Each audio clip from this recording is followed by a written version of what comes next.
Olá, sejam bem-vindos e bem-vindas ao Direito Internacional em Debate. Eu sou o professor Danilo Garnica Simini e hoje vamos tratar de um tema muito importante para o direito internacional, que é o tema da extradição. No Brasil, a extradição está regulamentada especialmente pela Constituição Federal, pela Lei 13.445 de 2017, que é a chamada Lei de Imigração, e pelo Decreto 9.199, também de 2017, que regulamenta a Lei de Imigração. De acordo com a Lei de Imigração, a Lei 13.445, a extradição é a medida de cooperação internacional entre o Estado brasileiro e outro Estado, pela qual se concede ou solicita a entrega de pessoas sobre quem recaia condenação criminal definitiva ou para fins de instrução de processo penal em curso. Então, de acordo com a doutrina, nós podemos ter dois tipos de extradição: a chamada extradição instrutória e a chamada extradição executória.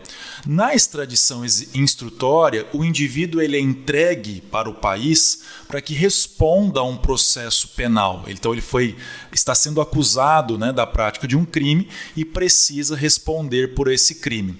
Já na extradição executória, a palavra executória vem da ideia de execução da pena. Então, a extradição tem como objetivo que o indivíduo seja entregue para que possa dar início ao cumprimento de sua pena.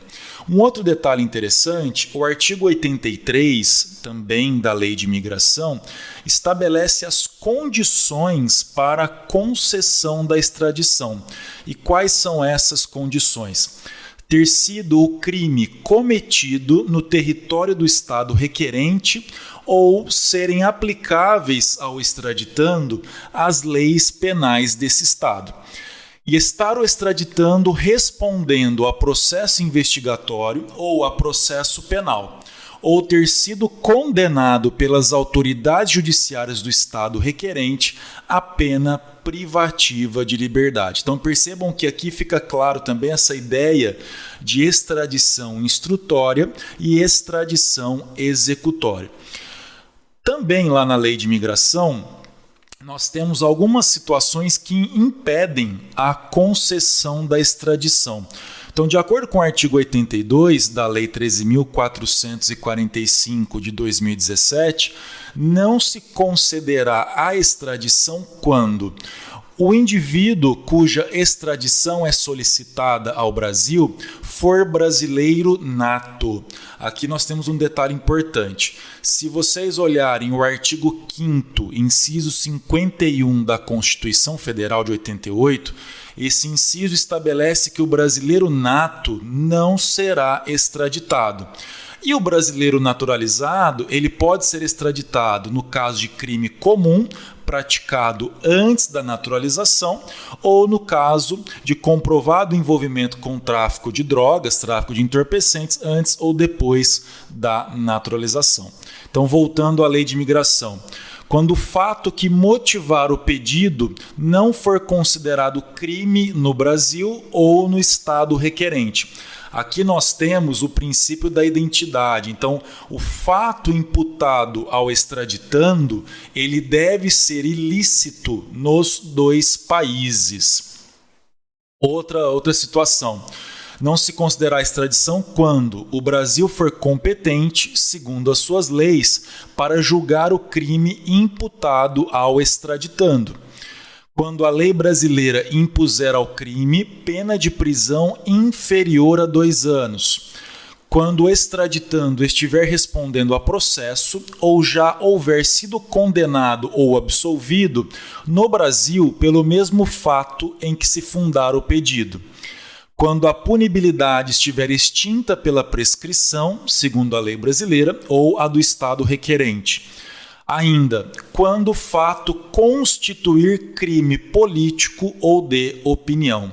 Não se esqueçam que, de acordo com a Constituição Federal, o estrangeiro, em regra, ele poderá ser extraditado, salvo no caso de crime político ou de opinião. Então, aqui nesse inciso 7º, nós temos praticamente uma repetição da norma constitucional. E ainda, inciso 8º, quando o extraditando tiver de responder no estado requerente perante tribunal ou juízo de exceção. Aqui eu faço uma observação. Existe um julgado muito interessante do Supremo Tribunal Federal, que foi o pedido de extradição número 1424. Provavelmente um dos últimos casos aí analisados pelo ministro Celso de Mello. Nesse caso, foi um pedido de extradição oriundo da China. E o Celso de Mello indeferiu o pedido, fundamentou o indeferimento do pedido no seu voto, alegando que, caso esse indivíduo fosse entregue à China, ele não teria um julgamento de acordo com as garantias fundamentais, com os direitos fundamentais.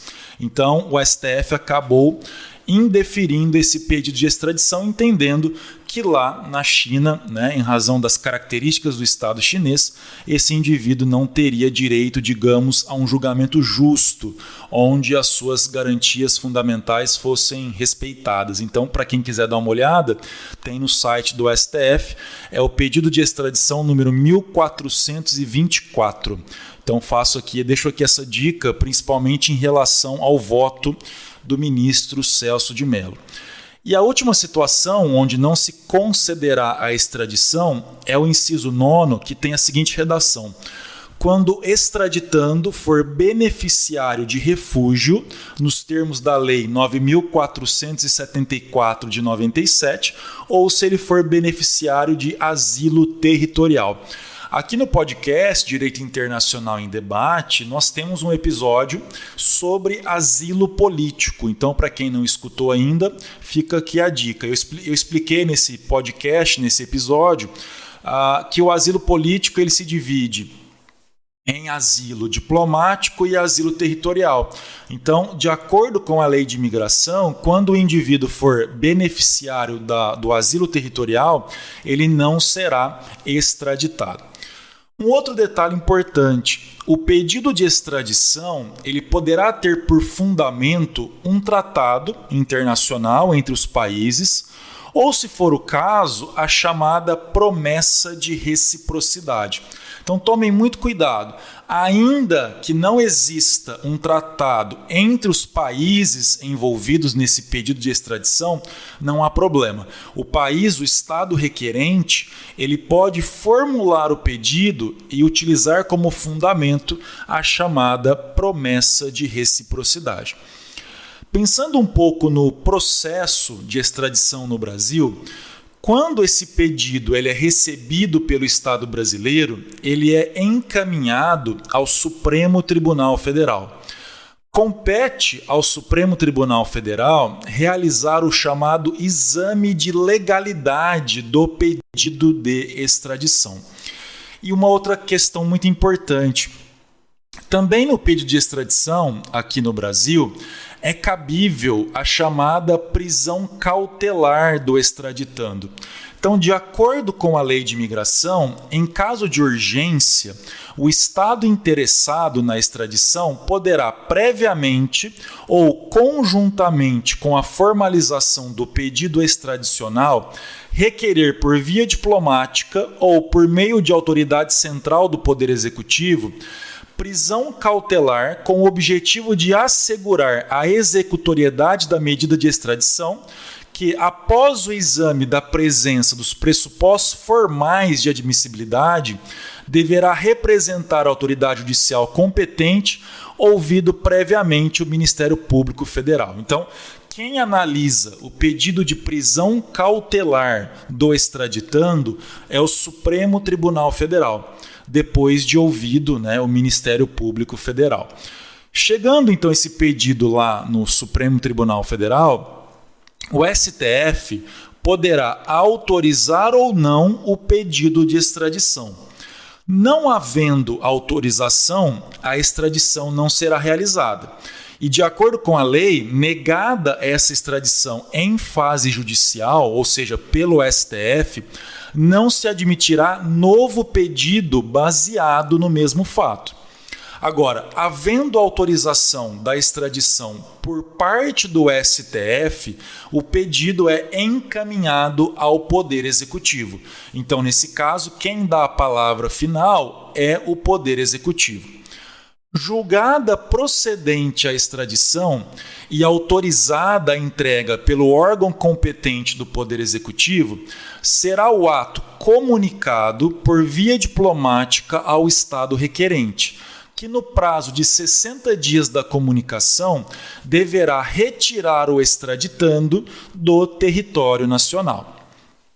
Um outro dispositivo importante sobre extradição é o artigo 96 da Lei 13.445 de 2017.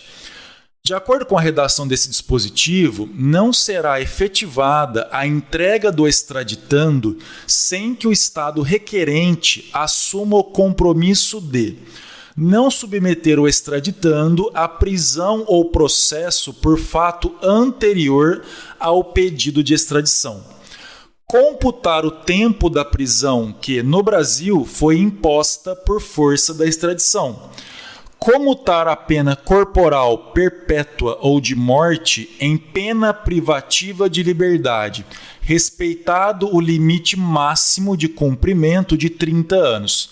Então aqui nós temos um detalhe importante. Imaginem que o indivíduo ele foi acusado, ele foi condenado a pena de morte ou pena de prisão perpétua no país, no estado requerente. E ele conseguiu fugir para o Brasil de alguma forma e esse estado então fez o pedido de extradição.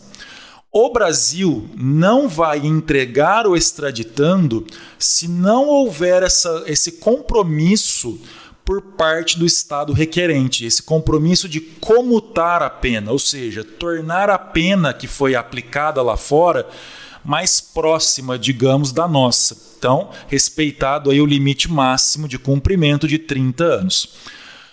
Outra informação importante, né? Uma outra questão, um outro compromisso, né, que o Estado requerente deve fazer.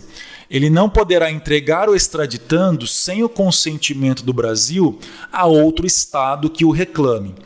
Também, né, não pode considerar qualquer motivo político para agravar a pena e não submeter o extraditando à tortura ou a outros tratamentos ou penas cruéis, desumanos ou degradantes.